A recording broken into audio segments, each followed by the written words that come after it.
Coach Tim Cone, masaya sa naging bawing performance ni Japet, nagbigay pa ng update. SMC, nakikipagnegosasyon kay Arvin Tolentino. Coach Tim Cone, gustong muling makuha ang nasabing forward. Arvin Tolentino, ang rising star ng PBA at dating Ginebra forward, posibleng bumalik sa Barangay Ginebra. Pero teka, bakit nga ba niya tinanggihan ang napakalaking alok mula sa KBL? Alamin natin ang buong istorya. Kakatapos lang ng kontrata ni Arvin Tolentino sa Northport Batampier netong nakalipas lang na April 30. Matapos ang ilang season, maraming fans ang nagtatanong ano ang susunod na hakbang ni Arvin, at mukhang hindi lang ang mga fans ang interesado, kundi pati na rin ang Korean Basketball League. Netong mga nakaraan ay napabalitang merong napakalaking offer kay Arvin mula sa isang KBL team. Umabot daw ito ng halos $800,000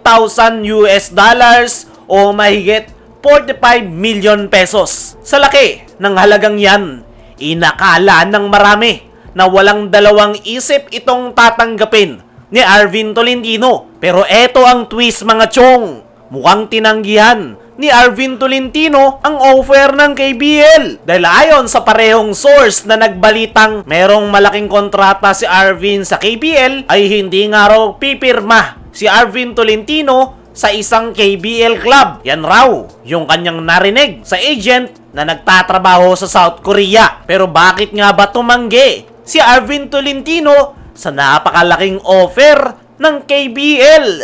Ayon naman sa ating mga trusted source, isa sa mga pangunahing dahilan ay ang pamilya ni Arvin.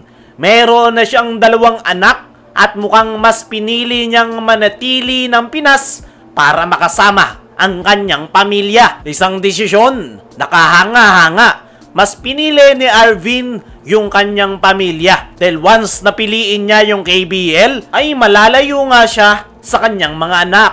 Panigurado marami ang magsasabi pwede niya namang dalhin yung kanyang pamilya sa Korea. Ang problema nga ay yung kanyang magiging trabaho. Mas magiging busy ito sa KBL dahil hindi nga yan gaya ng PBA na paulit-ulit lang yung venue. Yung sistema sa KBL ay palaging nagtatravel at yun yung magiging problema. At mukhang meron din namang malaking kikitain si Arvin once na manatili siya sa PBA. At dito na papasok ang Barangay Ginebra.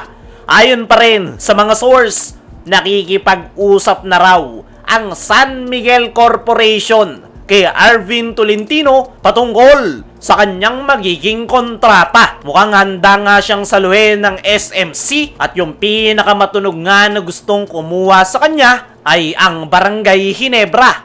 Matunog ang balitang mismong si Coach Tim Cone ang interesado na muling makuha si Arvin. At sa mga hindi nakakaalam, ay talagang nanghihinayang si Coach Tim noong i-trade niya ito noon sa Northport Batampier. Isang stretch big man, mahusay sa perimeter at may high basketball IQ. At yan nga yung kailangan ngayon ni Coach Tim Cone sa kanyang kupunan. At kung sakaling may isa katuparan ng Barangay Ginebra ang muling pagkuha kay Arvin Tolentino, ay napakalaking balita nito para sa Barangay Ginebra fans. Pero hindi nga yan magiging madali. Sa taas ng trade value ngayon ni Arvin, kailangan ng Ginebra na magpakawala ng player para makuha ang rights nito sa Northport Batampier. At the same time, nandyan yung kanilang kapatid na Magnolia Hotshots, lalong-lalo na ang San Miguel Beermen na parehong interesado kay Arvin Tolentino. Pero tingnan natin sa mga susunod na araw kung ano yung magiging aksyon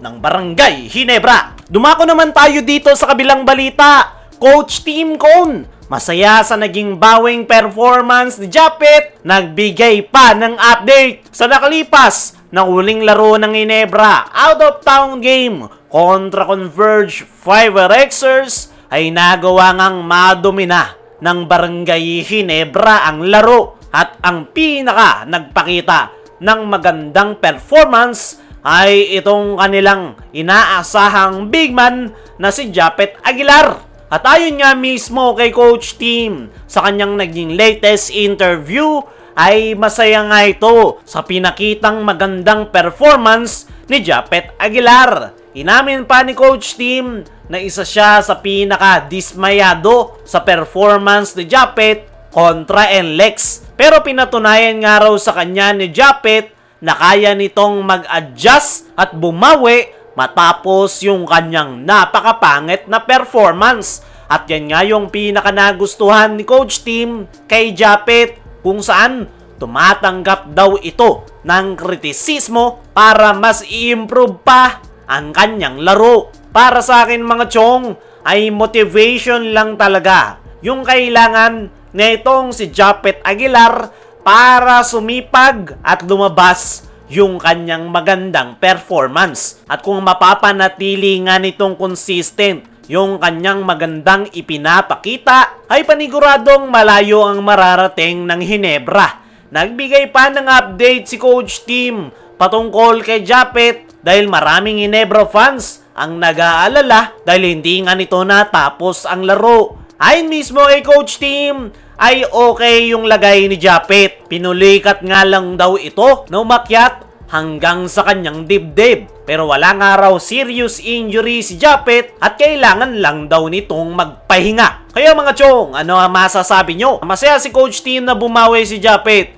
Ano rin yung masasabi nyo ngayong nakikipagnegosasyon ng Hinebra kay Arvin Tolentino? I-comment mo lang dyan sa ibaba.